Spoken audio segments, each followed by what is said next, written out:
For over 5 decades, Phil Collins was the heartbeat of pop music. From pounding the drums in Genesis to captivating the world with his solo anthems like In the Air Tonight and Against All Odds, his sound defined an era. But behind the thunderous applause and bright lights was a life that slowly unraveled, marked by heartbreak, family turmoil, and a battle with his own body that would change everything. Now at 74, a recent and heartbreaking update has left fans fearing the worst. This is the story of a London boy who turned a toy drum into a global legacy, and what became of the man behind the music.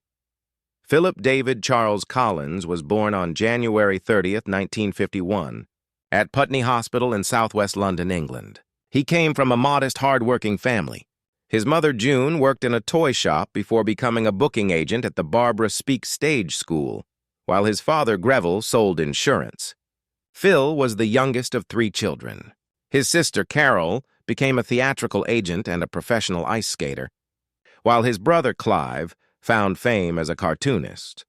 The family moved homes a few times before settling in Brentford and Chiswick, quiet, working-class London neighborhoods where Phil's lifelong rhythm began to take shape.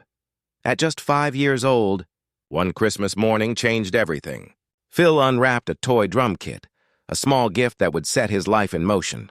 His uncles even built him a homemade set from triangles and tambourines. Soon after, his parents bought him real drums, and Phil spent countless hours practicing along with the radio and TV. When he was only 7, he entered a talent contest during a family holiday. Singing The Ballad of Davy Crockett, he stopped mid-song to tell the orchestra they were playing in the wrong key. It was a bold move for a little boy, and a clear sign that his musical instincts were already far beyond his years. Phil worshipped the Beatles, especially Ringo Starr. He also followed a London band called The Action, whose drummer introduced him to the soulful grooves of Motown and Stax Records. And then came jazz legend Buddy Rich, who once said the hi-hat was more important than 2 bass drums, a lesson that shaped Phil's style forever. By 12, Phil was taking piano lessons from his father's aunt and drum lessons from Lloyd Ryan, later studying under Frank King, who taught him the fundamental drumming patterns known as rudiments. "They're always there," Phil would later say. "They helped me in every kind of music." He never formally learned to read or write sheet music. Instead, he invented his own way to memorize rhythms. "If I could hum it, I could play it," he said with a grin. For me, that was enough. He attended Nelson Primary School and then Chiswick County Grammar School, where he played football and formed a band called The Real Thing. Among the singers were Andrea Bertorelli, his future wife, and Lavinia Lang, who would reappear in his story years later. Phil then joined the Freehold, writing his first song, Lying, Crying, Dying. He played with other local bands like The Charge and became close friends with Jack Wilde, who later starred as the Artful Dodger in Oliver. His mother helped both boys get into the Barbara Speake Stage School, a decision that would change Phil's life. At 14, Phil left traditional school to attend Barbara Speake full-time. Acting soon followed. He appeared as an extra in the Beatles' 1964 film A Hard Day's Night. You can actually spot him among the screaming fans in the concert scene. That same year, he landed the dream role of the Artful Dodger in 2 West End productions of Oliver, earning £15 a week, a fortune for a teenager. But when his voice broke mid-performance, he could no longer sing and had to finish the show speaking his lines. He starred in the 1967 children's film Calamity the Cow and almost appeared in Chitty Chitty Bang Bang the following year, though his scene was cut. After a disagreement with a director, he realized acting wasn't for him. His true passion was calling, music. By 1967, he was touring the UK teaching a dance craze called the Crunch, working at the Marquee Club, setting up chairs and sweeping floors, just to be close to the scene. He auditioned for bands like Vinegar Joe and Manfred Mann Chapter 3, but didn't make it. Eventually, he found his groove with the Cliff Charles Blues Band and the Gladiators. In 1969, Phil and Ronnie Carroll joined John Walker's backing band and met guitarist Gordon Smith and keyboardist Brian Chatton. When the tour ended, the four formed Hickory, releasing a single called Green Light the Key. Later, they rebranded as Flaming Youth and signed to Fontana Records, releasing Arc 2, a sci-fi concept album about humans leaving a burning Earth. It wasn't a commercial success, but it proved that music was Phil's destiny. Soon after, he auditioned for Genesis. In 1970, he became their drummer. Just 5 years later, when Peter Gabriel left, Phil stepped forward as lead singer. His soulful voice and powerful drumming helped redefine rock for a new generation. Alongside Genesis, Phil explored jazz fusion with Brand X. Then came his solo work, heartfelt, raw, and unforgettable.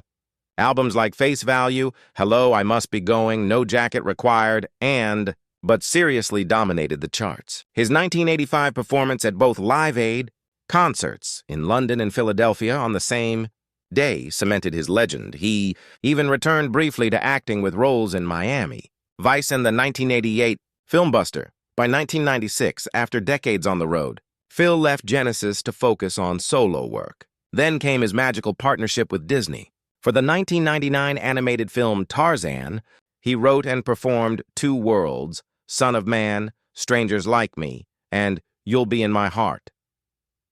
That final song won him an Academy Award for Best Original Song.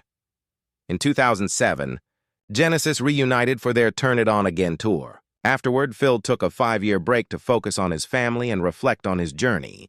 In 2016, he released his memoir Not Dead Yet, and true to the title, he hit the road again for the Not Dead Yet tour from 2017 to 2019. By 2020, he joined Genesis one last time for a farewell tour that ended in 2022.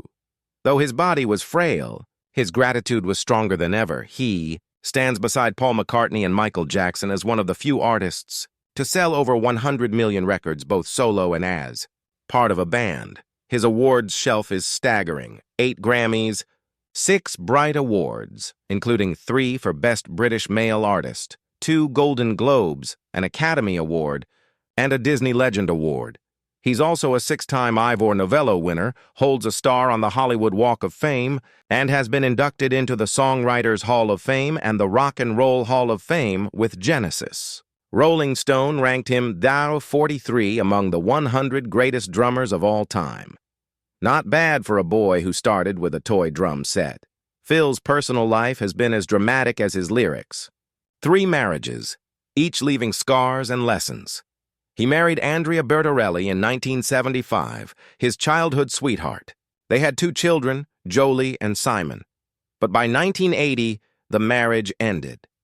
In 1984, he wed Jill Tavelman. Their daughter, Lily Collins, would grow up to become a famous actress. But while touring in 1992, Phil reconnected with Lavinia Lang, a former flame from his stage school days.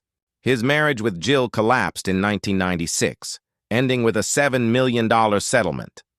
In 1999, he married Swiss translator Oriane Cevey. They had 2 sons, Nicholas and Matthew. Nick would follow his father into drumming, while Matthew pursued football in Europe. Their divorce in 2006 cost Phil $25 million, one of the largest settlements in British celebrity history. He later dated American newscaster Dana Tyler until 2016. That same year, he reunited with Oriane, but in 2020 discovered she had secretly remarried. He filed an eviction notice and sold his Miami home for $39 million through all the chaos. His bond with his children remained unshaken. By 2012, Phil was ranked the 2nd richest drummer after Ringo Starr.